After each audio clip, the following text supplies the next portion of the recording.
I did see that Norm was Letterman's choice to be his last stand-up. I thought that was pretty. That was a funny bit too about that was great. World War II.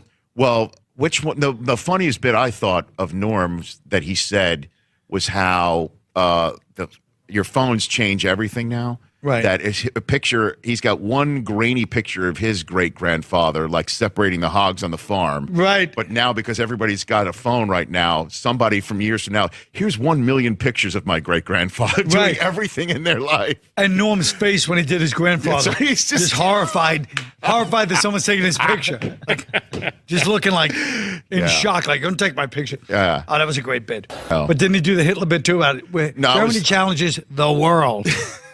And then they fought the world again. Norm Macdonald, and this is not a slam on Comedy Central. Sure it's not. But, this day's been coming a long time. Fucking, now listen. They had Norm Macdonald, who's like the most eclectic fucking Renaissance mad mind, hosting a goddamn sports show. That was their idea. That's called putting somebody in a fucking harness. He's hosting a goddamn sports show. Of course, that wasn't. Sports is one of the many. He doesn't even like sports. He just likes gambling, so he knows a lot about sports. You're taking one of the most brilliant minds and putting him in a fucking. I hope your next sports show is hosted by Aaron Hernandez. I'm serious. Well, pound for pound, Manny Pacquiao is the greatest fighter in the world. This Saturday night, Pacquiao defends his welterweight title in Las Vegas. Now, I don't gamble anymore. You could say I had a bit of a problem. And my bankruptcy lawyers have said as much as well. Hey, Neil, you bet $25,000 on Pacquiao to win. I'm telling you, it's a mortal lock. I like this Sugar Shane Mosley. Sugar Shane who? What? You never told me about this guy? Why is he on the cover? So anyways, I'm worried about this guy, and I'll tell you why. He's bigger than you, and he's blacker. And that's what I go on with my boxing. I always pick the bigger, blacker guy. This is a lot of money. I want you to look me in the eye. Are you going to win this fight? Yes. The fight is this Saturday in Vegas, and I just want to tell you this is a real ticket. This is not some TV horse. So I really feel good about it, but part of me wishes I'd bet on the other guy. Perfect reference there. Hey, now listen, did I hear some rumble that Brother Sandler sent out Maseratis to the cast of Grown Ups? Did you reap the benefit? First of all, let me just say one thing. Nothing's better than Nancy Pelosi Augustus reference. Pelosius Augustus. I'm still swooning over that one. Yeah, Sandler gave Maseratis to Spade, Schneider, Kevin James, Chris Rock, all of whom need one, by the way. Very bad. Exactly. What'd you get? No bitterness, but me and Norm Macdonald, yeah, we're splitting a zip car. And you split a zip car with Norm. It's like having one of those, those Christmas trees the drivers have that smells like North Slope Sensimilla. Yeah, this car. I don't know. They must have been smoking pot in here or something. Norm cancels on us once every 2 weeks, and I almost enjoy it more than him showing up at this point, because he always wants me to talk to some ventriloquist puppet that he says is on the phone. A Holocaust tonight. What has happened to Norman? And then when he sees you, he's going to go, how come you never have me on your show? Nope. We tried to get you on. What? Nobody funnier, though. I mean, you got to give it to him. Nobody funnier. That guy, if I'm in a room with him for 10 minutes, they got to put the paddles on me because I flatline. When I worked on his sports show. Oh, yeah, you know him well, yeah. I gave him a ride. Then I was staying at Neil's house. Then they're like 2 blocks away in Santa Monica. So Norm goes, it's Friday night. We have off Saturday. Norm goes, you want to come up? I go, no. I go, because I think he's tricking me. Because if I say yeah, then I'm gay. Yeah. So I go, no, I don't want to come up. So I go up. He eventually talks me into going up. It's awkward. So then I leave. Then when we go back to work, he goes, yeah. Then Brennan drops me up. He goes, can I come up? I'm like, what do you want to come up for? He goes, I want to see. I want to see your apartment. I go, the guy must be queer.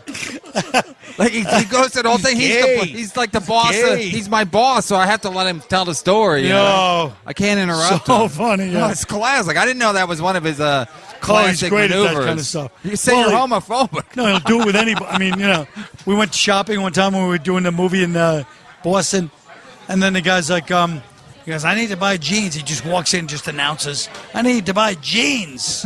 Like, it's a store full of jeans, but he acts like, it's a fucking, whatever the jean store is. Yeah. And he acts like, I need jeans. And then the guy's like, well, sure. What size do you like? He goes, and so-and-so. He goes, all right, just go in the back of the boot. What? Go back there and you want me to take my pants off? Look at this guy. And he starts telling all the other customers, this guy just told me to go in the back and take my pants off. I just came in to buy clothes. This guy wants me to go in the back and just take your pants off. I'm in my underwear.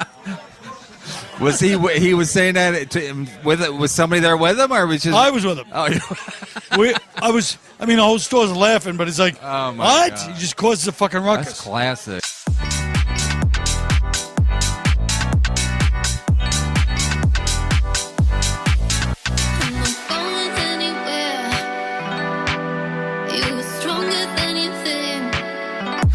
Well, I don't understand what complex mathematics is, but one time I was in an elevator with Norm Macdonald, and we're in the elevator with these guys, because Norm Macdonald in an elevator is very, he will literally say the worst thing you can say about somebody and then leave, and you're left there with all the people. That's his thing, one of his things.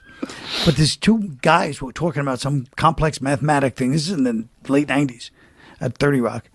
And they're saying this, I didn't even understand what language it was. It was a really deep mathematic thing. And then Norm Macdonald, who had never brought up math or anything like that to me in his life, goes, that, and starts speaking to them in this, what sounded like tongues. And they're like, oh, but, and they start speaking the binary, and he goes, and he starts speaking this mathematic talk, and then they leave. And then he goes to me like, yeah, those guys are nerds or something like that. And I was like, what? How do you know that? How did you know what they were talking about? How did he know? He's like, he's a nerd too. He knows something deep, he knows these things sometimes. He's a very smart guy. Really smart. Yeah. One of those guys that just, he'll just pretend not to know something. They'll be like, that's like, and then you're like, what? Anybody walks in the room, he knows what they're talking about, Yeah, he's a guy that really should have had a podcast a long fucking time ago. And I know he's doing something now. He sent me a text message the other day that he's starting to do a podcast now. Hey, Joe, I'm doing a podcast. Doing that thing we talked about. He should have done a lot, because he had that show on Netflix, but they muzzled him when he went on the Howard Stern show. Right. And he was saying something, and he didn't want to say retarded, so he said, you'd have to have Down syndrome to believe that, because he thought that'd be a better thing to say. But here's the thing about Norm. I'm still not sure if he thought that would be a better thing to say. Right, you never know. Because he's so smart. He might have been doing it as a double troll. Yeah. No, Norm is capable of the double troll. It's like, I don't want to say retarded. Down syndrome. The double troll, exactly. Yes, he's the master of that stuff. I randomly wound up sitting next to him on planes twice. On two different occasions, just I go, Norm, out of nowhere, and he's sitting next to me. And one time, we're sitting there, we're talking, and we're having a good old time. And then he's talking about, I quit smoking. He's telling me how he quit smoking and finally quit smoking. And he's telling me all these things. And then when he lands, he literally, he can't stop himself, runs into the airport store and buys cigarettes. And he's lighting it as he's leaving. I go, I thought you quit. He goes, I did. But all that talking about smoking makes me want one. And he's like, before he even got out the door, he's lighting the cigarette. He just couldn't stop himself. But I like he goes, all that talking. He's the one talking about it. All that talking. He always puts it on you. That's what's great about it. But he's like, this guy talks about smoking. He got me back smoking. But it was so crazy because I was like, that's great, Norm. It's so great you quit. And he's like, fuck, I want a cigarette. No, he always do I don't drink, I quit drinking. And it was like, oh, really? Did you drink a lot? Yeah. I quit. I finally had to quit, It's hard, but I did it. And they're like, oh. He goes, yeah, because I got fucking wasted last night. And I said, I'm never going to drink again. I was drunk. And people are like, wait, I thought you quit. Yeah, I quit. That's what I'm saying. He's always... Last night? Yeah. It's like an elaborate, like Abbott and Costello routine. Yes, exactly.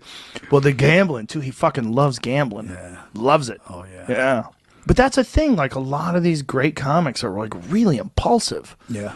It's like something about like the ability to say some of the crazy shit that he says. Yeah.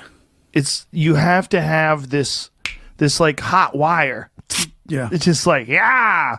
You just want to touch it. Ah. Yep. Oh, no. He's one for the books. Yeah.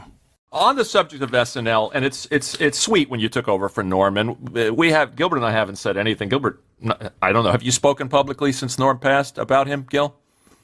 I think I don't know if We haven't said anything on this show, which we would like to do now. You both knew him well, but the bartender speech when you took over, and obviously it was a very awkward period for you. Oh God! To be stepping into that role, and also a friend's job. Yes, yeah. It was like we lived in the same building too.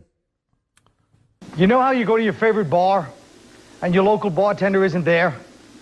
You ask, where's Jeff? Jeff no longer works here. I'm Steve. And you're thinking, hey, who's this idiot? I like Jeff. But you still want your drink?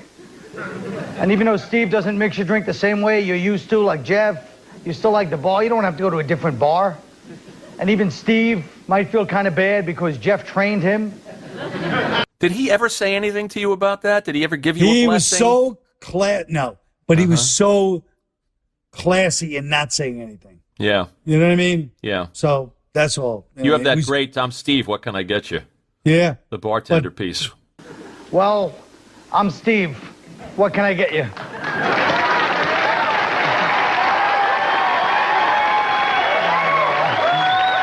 But I wish it would have stayed the way it was. But, you know, it is what it is. But, yeah, Norm is he's so funny. He was so distinctively funny. You Nobody liked him, really. No, he had his own thing. You know what I mean?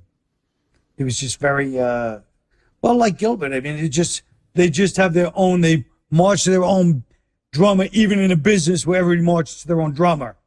They both have that, you know, idiosyncratic thing where it just be like, this is how I am, and that's it. And it's great. But, you know, you have to tune to their frequency. You know, it's not like you can just, you know.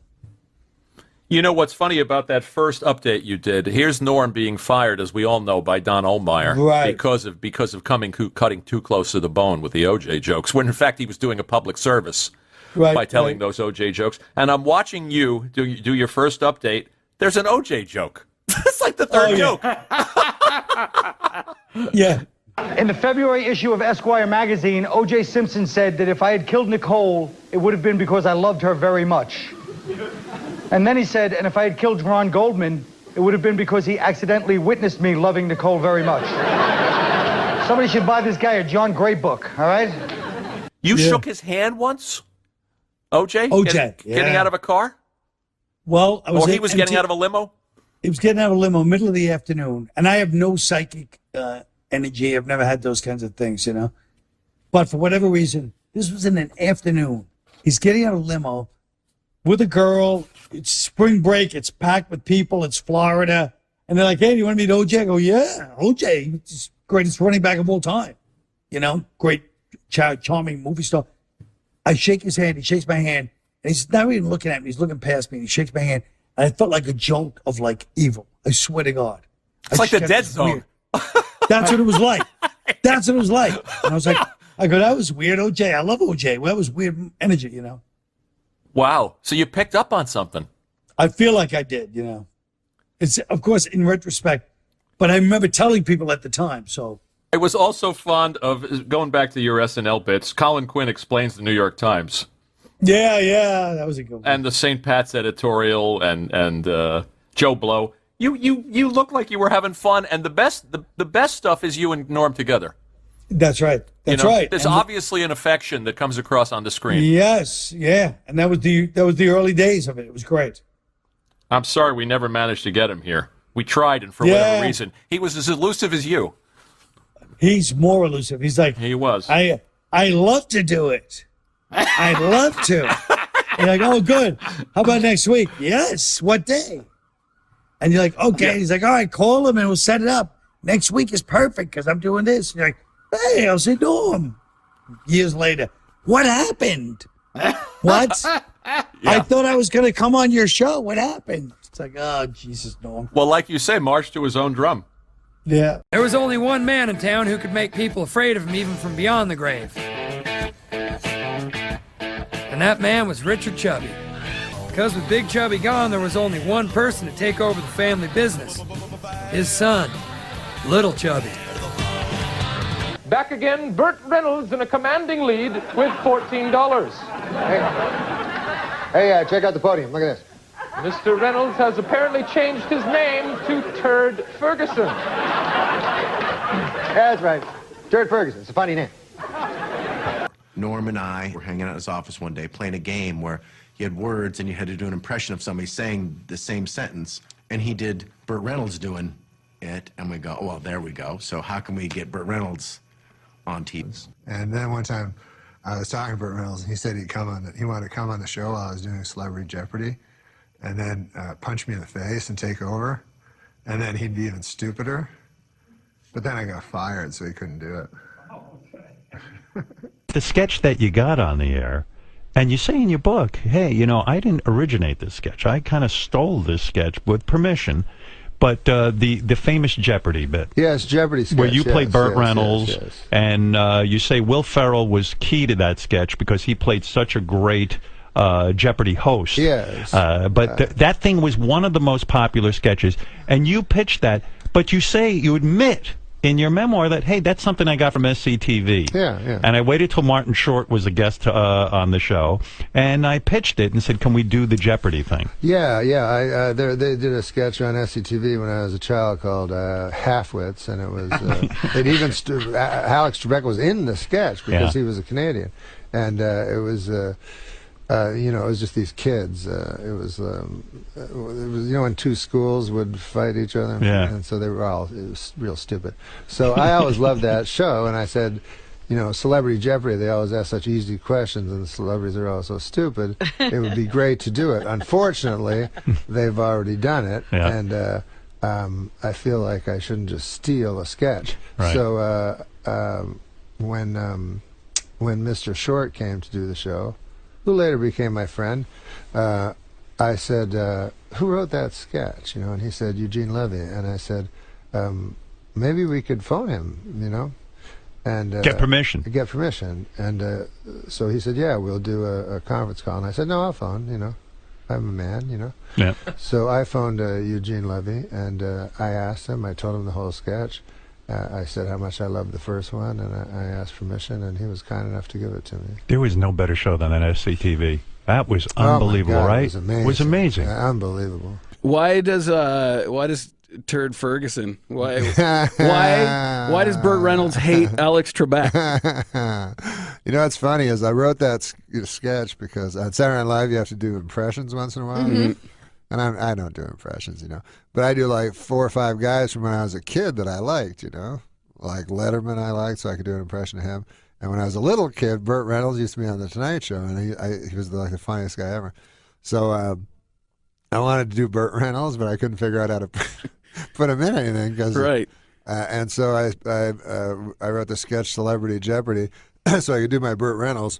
And then when it comes time to tape it, like Lauren... told Costume to have a white hair for me and a white beard, and I'm like, no, Lauren, I don't do Burt Reynolds. I do Burt Reynolds from the 1970s, from Smoking the Bandit. Because that didn't make sense either. Nobody knew why. Why was it 70s? I know, it made no sense. But it's funny, like you say, Turd Ferguson, because on one of them I go, Burt Reynolds goes, that's not my name, to Alex Trebek, and he forces himself to be called Turd Ferguson. He forces Alex Trebek to call him Turd Ferguson. Right. So anyway, somehow that caught on with some people. So still to this day, like sometimes I'll be walking down the street and a guy will go, "Hey, Turd!" And then I go, "Thank you," and then everyone else goes, "What? What is going on? What kind of universe is this?"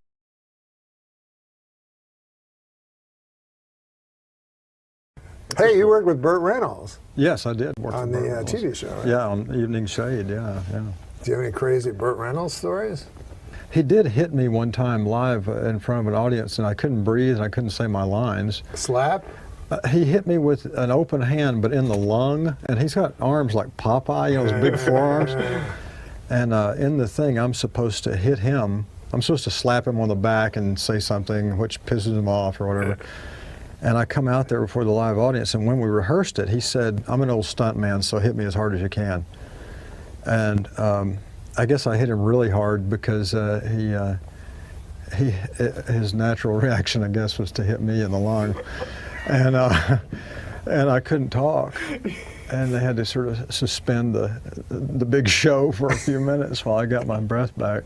I wanted Burt Reynolds on the show, and he was like, "Oh, you don't want him. He's crazy." And I'm like, "No, I don't want you. I want him." Like, I kind of wanted a crazy guy, which is what I wanted to talk to you a little bit about. Oh yeah, Burt was Reynolds, this notion of he is crazy? Yeah, Burt Reynolds. But he's I remember funny. one time he was caught his on hair on fire when he was over. on the lot. Yeah, he was making. shave? He came over and he had caught his hair on fire. I don't know how. Like, we're like, "Oh, you better go to the doctor. You got a big friggin' hole in your scalp." Because Roseanne's show was on the Radford, right along behind. with Seinfeld and Evening Shade. And I remember hearing a story, all his stories about Burt. And he would go on his hiatus, he'd go away and hire people for the show. And then people would show up, quit their job, you know, in whatever bar he just found them in. That's great. And they'd come and go, "We're ready to work." And he'd go, "What?" And they'd just pay him off. And the guy'd have to go home. But can you imagine that? Like you're in your little town and Burt Reynolds shows up at your candy store and offers you a job.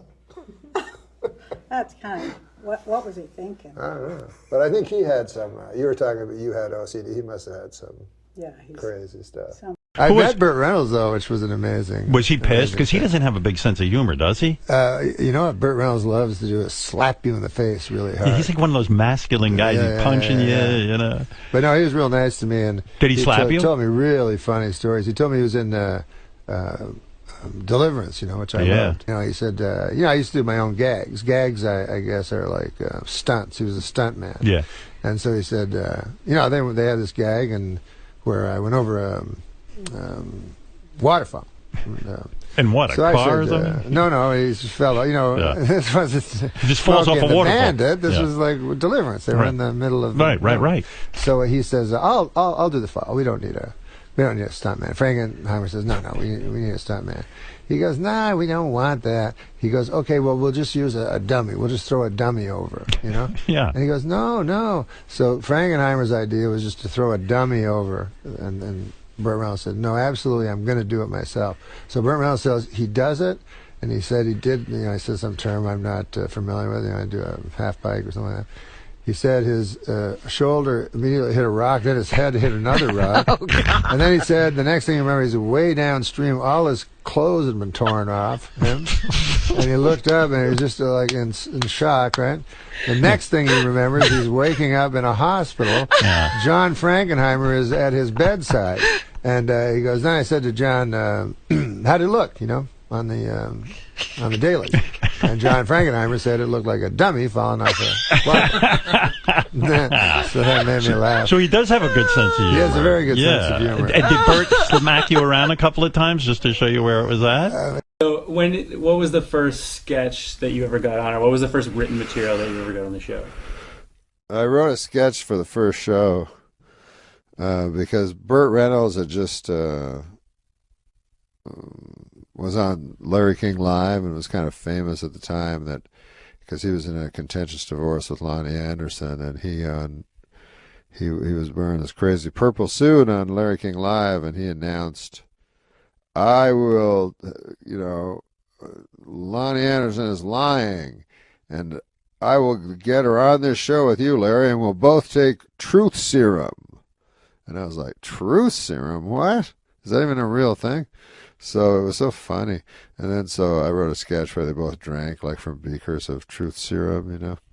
And Lauren did not care for it. It opened the show, you know. It was like a big hit at the table. What's his name did Burt Reynolds? Phil Hartman. Oh, wow. It was Phil Hartman and Jan Hooks. And it just... The next week, Lauren pointed to it as the example of what we should not be doing on the show. He said it was just he calls things Carol Burnettish, which is the ultimate insult.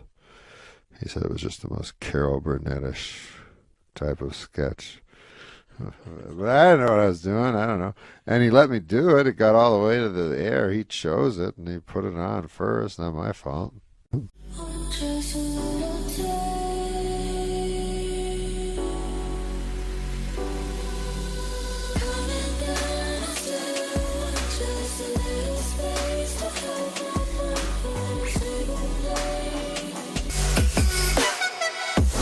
love the Burt Reynolds impression you do.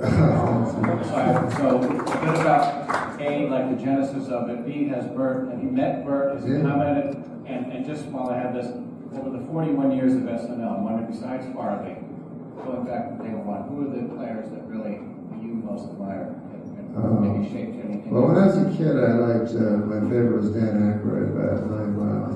I always wondered why Chevy was the star, because I thought, God damn, Dan Aykroyd can do anybody, and he's so funny and stuff. And the reason I want to do Burt Reynolds, because I loved him when I was a kid. I don't really do impressions, but guys who I really like, I can do. And guys that are funny, it's kind of a cheat, but you do an impression of them, and then you're funny because they're funny. Do you know what I mean?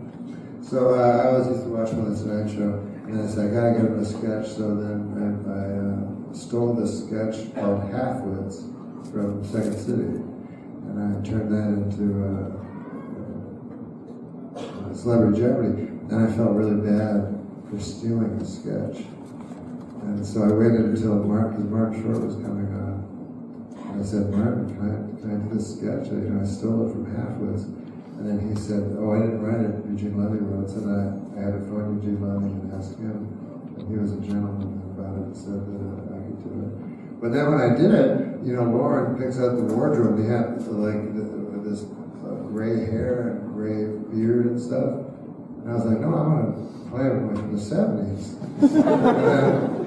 It's kind of odd, but all the time I did it, nobody ever commented. And the 3 celebrities, one of them was from 50 years ago.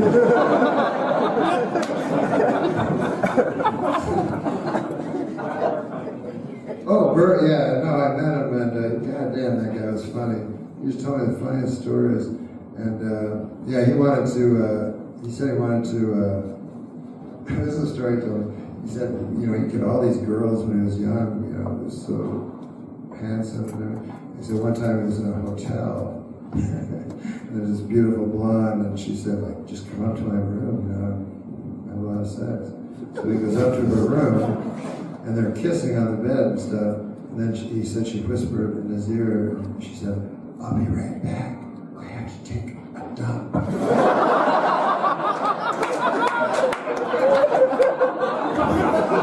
So she ran away. Most of us would run away, but he could just get the next girl to dance. Maybe I had a bad time. Tilsonburg, goddamn, my back still aches when I hear that word. But, anyways, I'm in America, and Hamilton, maybe we can figure out one by the end of the show. We got the smokestacks and the tie cats and good old Hamilton.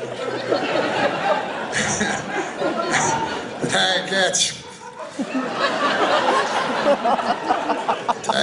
Hey, there's Howie Meeker doing the play-by-play. He was before old Don Cherry and but Howie Meeker, of course, would not do Ticats televisions because that's not hockey. But listen, let's go to the prepared text. There's no prepared text.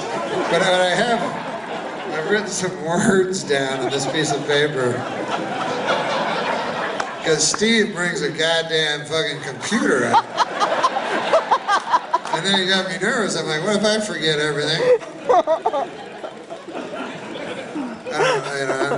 Computers, listen. Nothing smarter than a computer. You see where they played Jeopardy against a computer? Did you see that fucking thing? And then, so it's a computer, right? His name is Watson. He goes by the name of Watson. Anyways, so he plays two human beings, and then everybody's fucking surprised when the computer wins.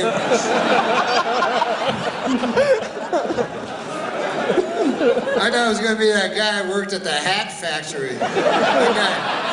That guy seemed pretty smart.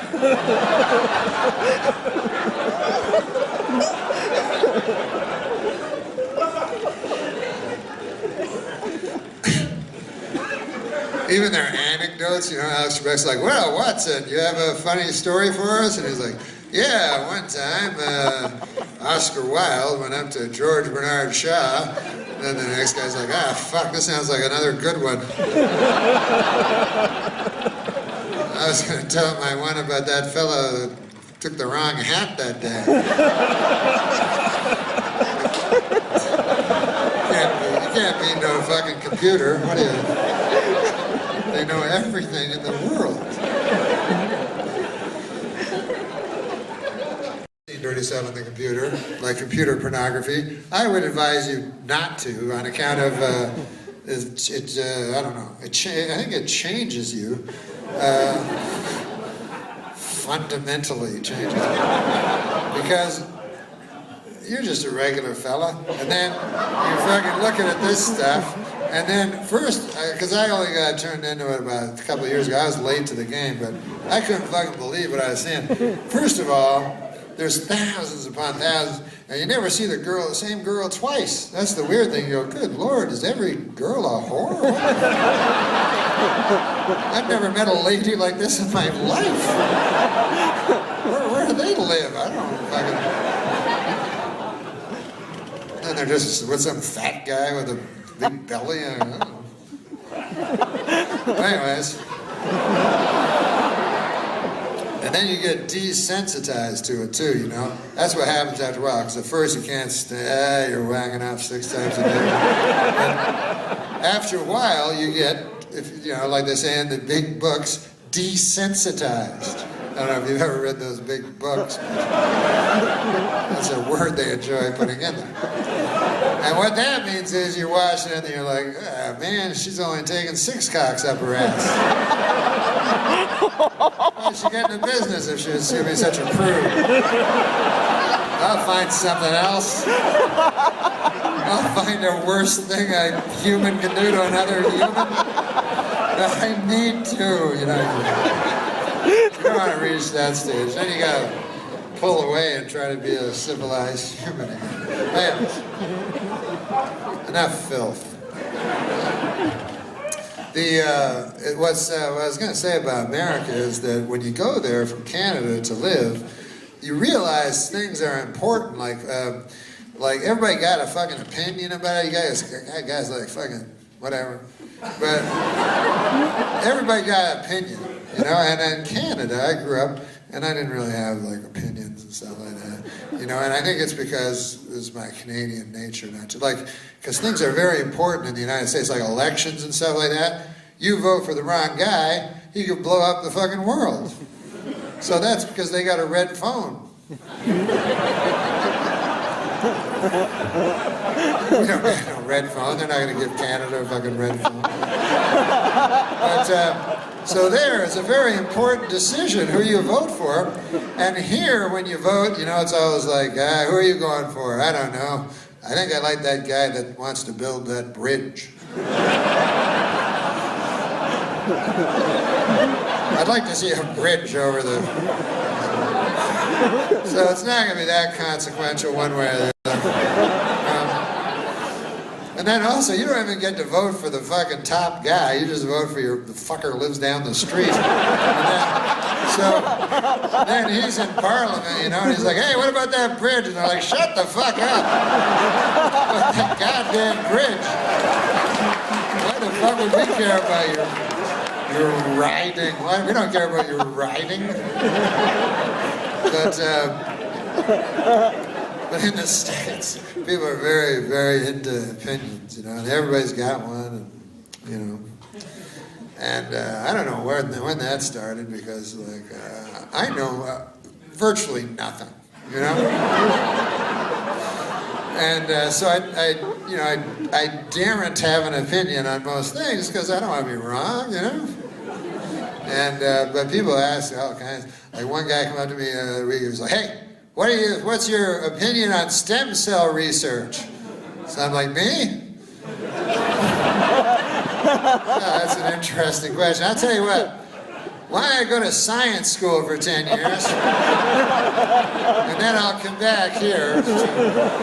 Here, we'll meet here on this very spot a decade hence, and I will jot it down in your century at a glance. We'll meet right here, and I will tell you what those 3 words mean. I don't know. I just talked into this thing. I don't know. Anyways.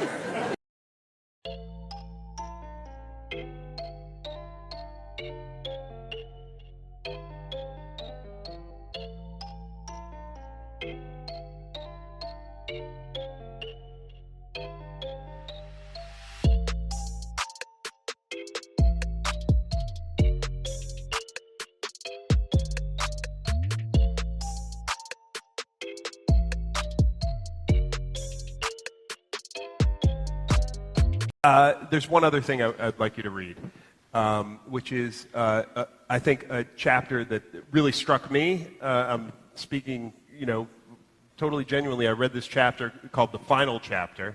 Oh, the final chapter. It's called The Final Chapter.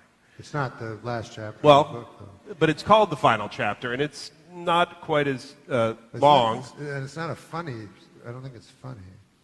But you don't always have to be funny. You know, we're in a house of worship. I know we are. But I love that chapter because I feel like... You know, I was Jewish. You were? I am Jewish. Oh, you were? Yeah. Oh, I didn't know that. I was Jewish for what happened? 2 years. Well, I knew a rabbi. Yeah? I had many, many biblical questions when I was young, and they were never answered by I was Presbyterian. They were never answered by my pastors and stuff. And then I met a fellow that was Jewish, and he introduced me to his rabbi. And so if I had a question, then, like one time I had a question about the Lord's Prayer, and I said there was a line in the Lord's Prayer that said, "Lead us not into temptation," and so I thought that it was without God's ability to lead us into temptation, and I asked the rabbi the question. I said, "How could God lead us into temptation? It doesn't make sense to me," and he said, "I'll get back to you." And then you converted. They study, you know. Yeah, I went to. So can I set this chapter up briefly? Sure. Okay. So what I love about this chapter is that it, to me, you talk about facts and truth and on, but this is a very true chapter to me for some reason, even though it was ghostwritten, right? Uh-huh. So I would like you to read it for everybody. It wasn't really ghostwritten. Yeah. Okay. Was that what you were going to say? I wanted to say something better, to be totally honest. I'm still kind of moved by, I mean, you read this tiny white coffin thing, and we're all laughing, and then you go, oh, that kind of happened. I mean, that's very... But what did you like about that? Start again. Okay. I just find in that chapter, it's so rare for people to be so aware of their place in life, and so self-aware, and to be actually able to... Well, I was forced to, during writing of an autobiography, which is, it's your life, I was forced to ask myself questions and find out if I was happy or unhappy or content or malcontent or... So anyways, this is what I came up with. Yeah. There is the way things are, and then the way things appear. And it is the way things appear, even when false, that is often the truest. If I am remembered, I will always be, if I am remembered, it will always be for my 4 years I spent at Saturday Night Live, and maybe even more than that, by the events surrounding my departure from that program. As long as SNL exists, then so do I. When people come to see me do stand-up, it is because somewhere in their memory I live on SNL, dressed as a young Burt Reynolds, insisting Alex Trebek refer to me as Turd Ferguson. And they come to see me, and I am old and fat, and I don't mention SNL, and I do my answering machine joke that always does well. And they are happily disappointed, and after the show, they stand beside me and take pictures, the way you would with a donkey at the side of a road.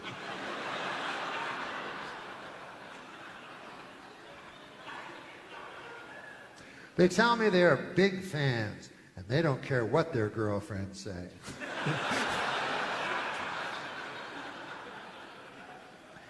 They understand me, even though they know good and well that no one else does. I'm dry, they say. The next time I come to their town, they do not show up. It can be difficult to define yourself by something that happened so long ago and is gone forever. It's like a fellow at the end of the bar telling no one in particular about the silver medal he won in high school track, the one he still wears around his neck. The only thing an old man can tell a young man is that it goes fast, real fast. And if you're not careful, it's too late. Of course, the young man will never understand this truth. But looking back now, I can see that my life since SNL has been a full sprint, trying with all my might to outrun the wolves of irrelevancy snapping at my heels. But it has all been in vain, of course. They caught and devoured me years ago. But not completely. Lorne would see to that. My foot would still make a vague imprint. Myself would still cast a faint shadow. And years later, I would write a book. And not only write it, but be in it as well. I think a lot of people feel sorry for you if you were on SNL and emerged from the show anything less than a superstar. They assume you must be bitter. But it is impossible for me to be bitter. I've been lucky. If I had to sum up my whole life, I guess those are the words I would choose, all right. I've been lucky. When I was a boy, I was sure I'd never make it past Moose Creek, Ontario, Canada, but I've been all over this world, except for Europe, Asia, Australia, Africa, and South America. Oh, and Antarctica. But that's really splitting hairs. I mean, how many people have ever been to Antarctica? I never expected to be any more than a common laborer, and I would have considered myself lucky to have achieved that. But I was blessed with so much more. I'm a stand-up comedian and have been for over a quarter of a century. I performed thousands of hours from a small club in Ottawa, Ontario, all the way to a small club in Edmonton, Alberta. Sometimes I get big laughs and I think I'm the best stand-up in the whole world. And other times I bomb and I think I'm not even in the top 5.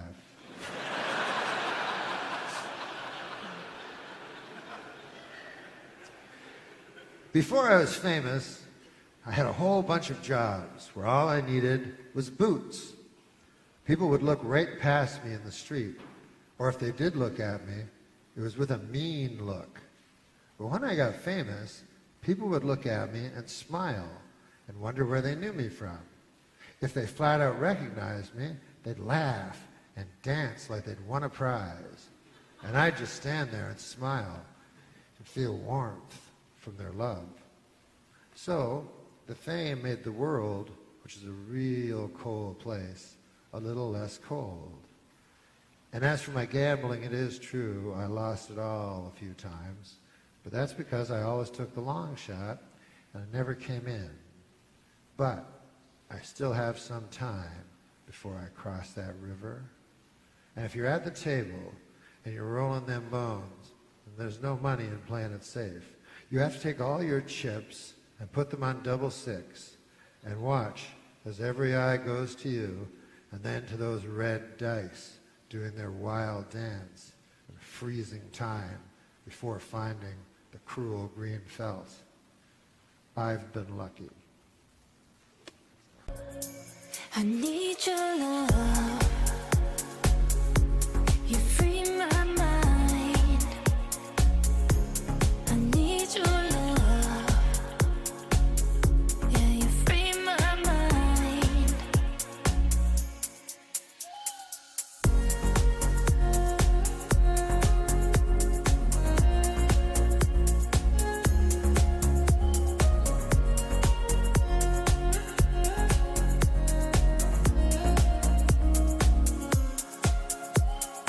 We could be miles away and still align.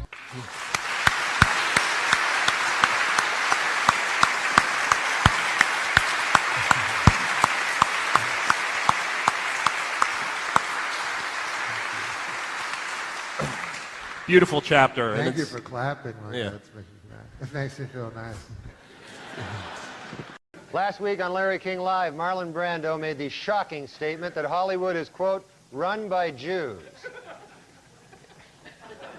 In response, outraged Jewish organizations made it snow in New York in April.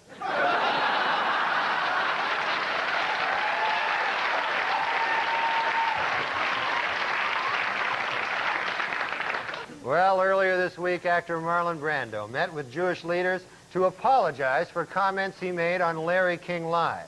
Among them, that, quote, Hollywood is run by Jews. The Jewish leaders accepted the actor's apology and announced that Brando is now free to work again.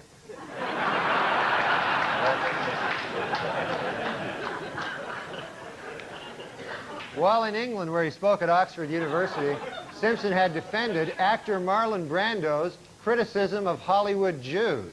Later, from his island hideaway, Brando sent O.J. a telegram which read, "You're not helping."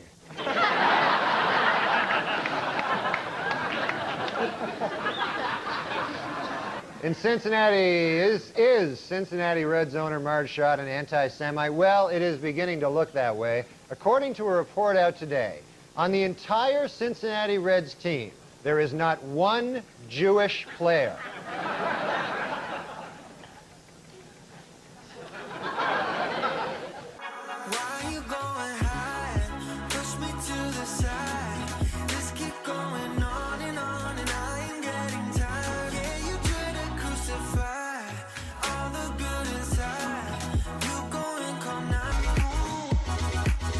A group of Orthodox rabbis declared that other branches of Judaism are, quote, not Judaism at all, thus challenging the religious status of millions of American Jews. This week, that statement was rejected by Reform leader Rabbi Don Schonstein, who said, quote, our legitimacy as Jews flows from the richness of our Jewish lives, the strength of our Jewish communities, and most important of all, our deep and abiding belief in Jesus Christ.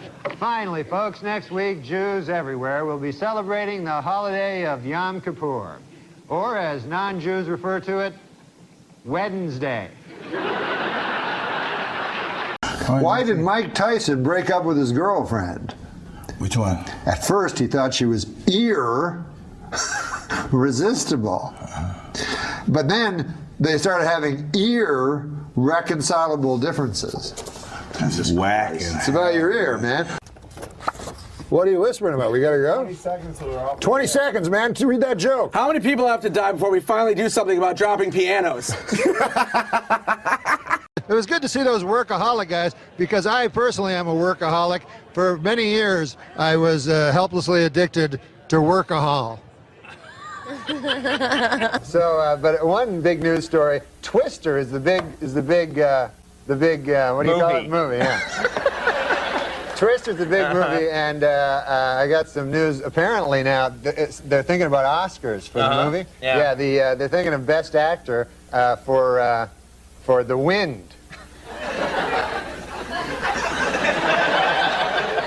Here's an interesting thing. Do you ever notice this? Yeah. Penny Youngman Yeah. is an old man. Yeah. But Gary Oldman is a young man.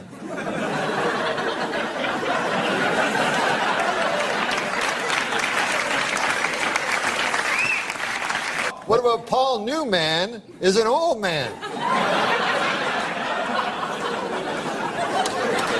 You got another one? What about Gary Mann is a guy who works over at Comedy Central? Is that what happened? I don't know.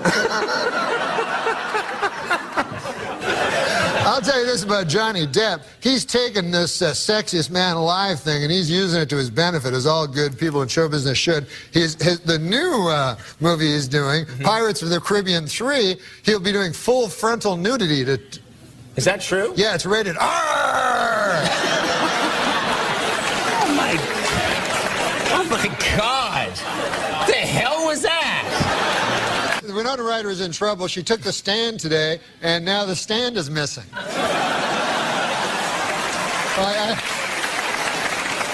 Who's your hero? Who's my hero? I don't really have a hero per se. Don't have one, huh? Well, there's not a person I hold up as like, wow, that's my hero. No, never had a hero. Well, no, I mean, comedy-wise, I would say like the Marx Brothers or Monty Python. Those guys. Those guys are Dabney Coleman? Dabney Coleman's all good choices. But I like the troops. I was going to say that the Polish government did actually try to land on the sun back in the... No, they didn't. Yes, and they were ridiculed for it because they said you'll burn up when you come anywhere near. They said we're going at night. Who? Now, causes diabetes. Well, that's terrible. And they amputate your leg. Not always. Sometimes you go blind.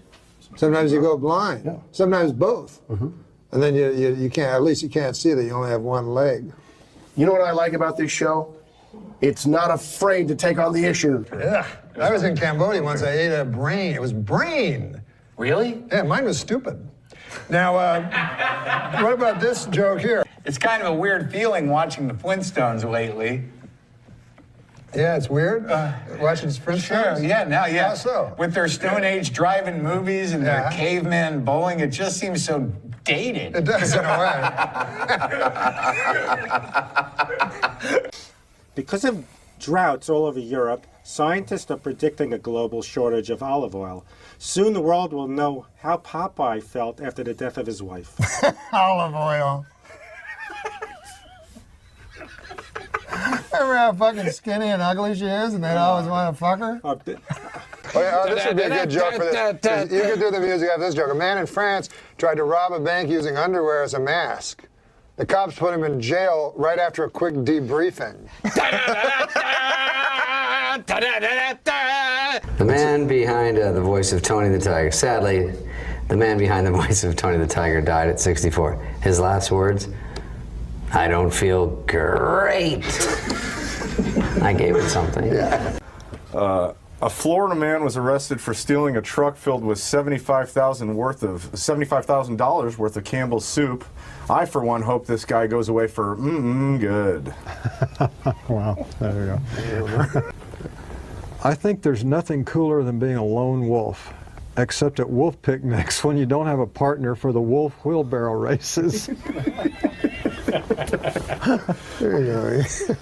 The Al-Qaeda online magazine Inspire has a recipe for a homemade bomb. They also have a recipe for a pretty darn good peach cobbler. So they're not all bad, you know? In my opinion, if we're going to fight the war on terror, a good place to start would be our country's haunted houses. Tim Tebow's time in New York wasn't a total loss. He had a monument built to him in Central Park, a bench. This, to me, is the quintessential Kevin Nealon joke. To me. Oh, I'd like to see what you think is my quintessentialness. Catherine Zeta-Jones has been diagnosed with bipolar disorder. Half the time she's Zeta, the other half she's Jones. Accomplished comedian Sinbad has announced he's filing for bankruptcy for the second time. The second time. Oh, God, it's so retarded. Sounds like things have gone from Sinbad to sin worse.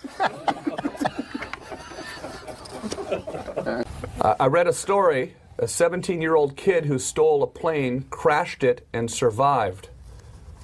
Why don't we make the whole plane out of that kid? That seems logical, right? Makes sense, right? There you go.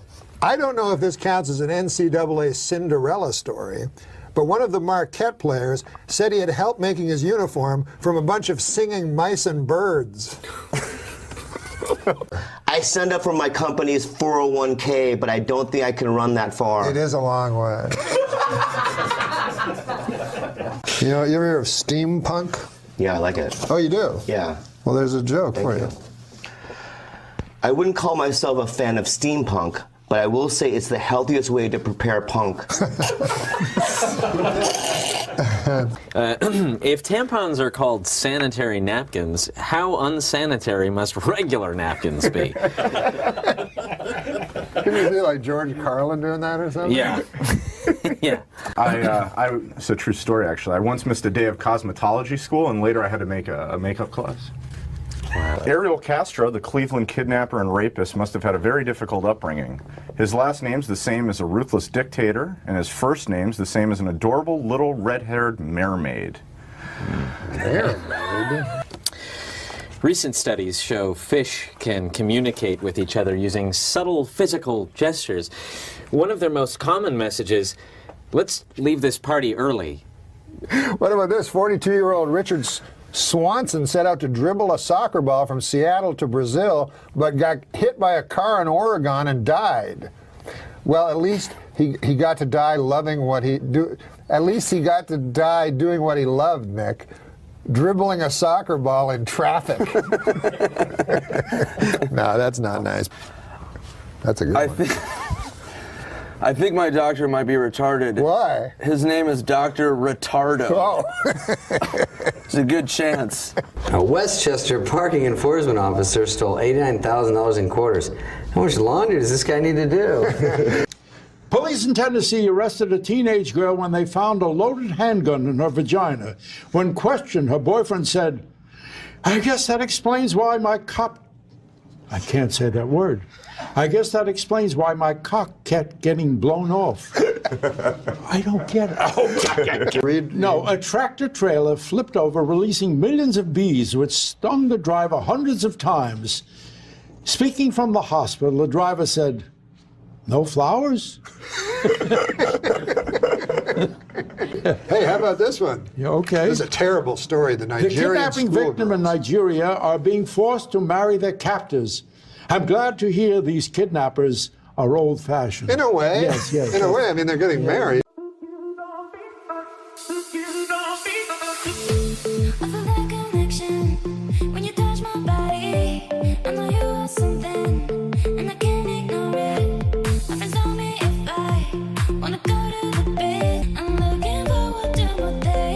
I had an uncle, mean guy. He was a prize fighter. He once broke both his hands in a fight against a washer-dryer that he got on The Price is Right. What?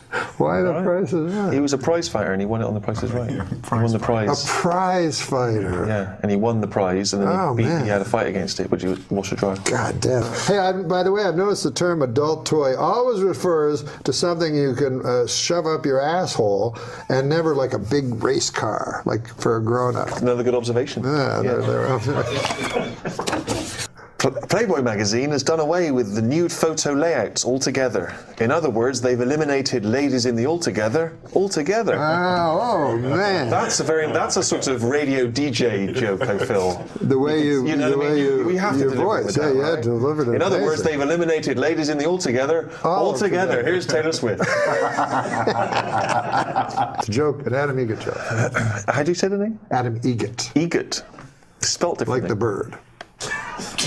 That's Egret. Do you know what Adam Egert has in common with a guitar player? Adam Egget has in common with a guitar player. No, I don't know. They both love fingering minors. Now, okay, come on now. Come on now.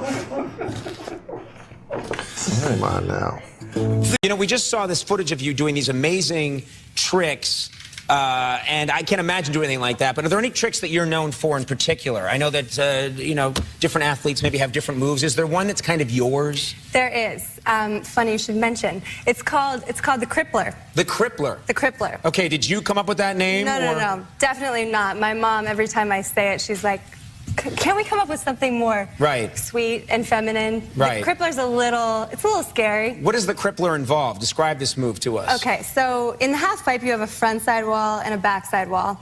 And the crippler's done on the front side wall. And you're spinning, well, regular crippler 540 is 1.5 rotations, and you're also doing a backflip at the same time. So spinning, flipping, that's crippler. Wow. Okay, have you been really badly hurt doing this one or no? Well, it took me a long time to figure out how to do this trick. Right. Multiple black eyes, landing on my butt a lot. It took a little while. Okay. Being crippled? No. I didn't. No. I should have warned you about him. I know. He's going to be here the whole time. Kelly. I love Kelly. Gretchen. Yeah. I mean, I love Gretchen. Yeah. No, you want me to say why I said Kelly? Because I was just on the phone with a girl named Kelly. But I'm telling you about this girl named Kelly. She couldn't do no crippler. No 1440. Yeah. You ever do a 1440? No.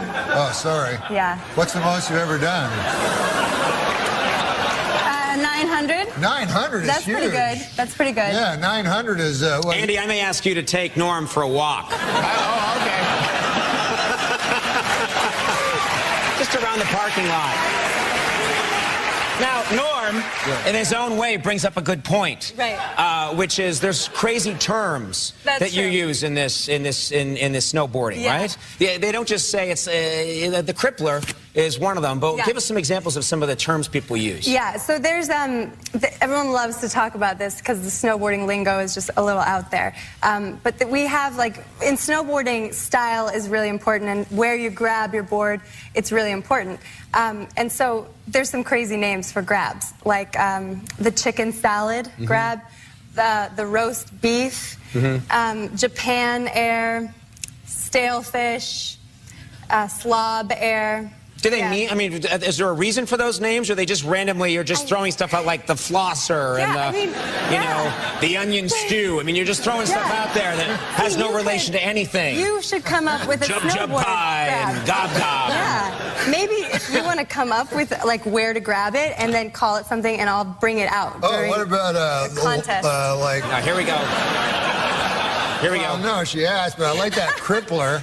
Yeah. What about the long-suffering death? Oh, that's a different one. That's different. She didn't ask, technically. Yeah, I did. You're headed into your second Olympics. I am. You excited? You must be. A quick question. Good I'm sorry. I'm sorry. When I pick up the blue Why is it that in some sports, like beach volleyball or snowboarding, the women are breathtakingly beautiful, and you would think they would be big, you know, like big. So you think they'd be big monsters of ladies? Why would you think that, though? Well, like softball. Well, we can't be women.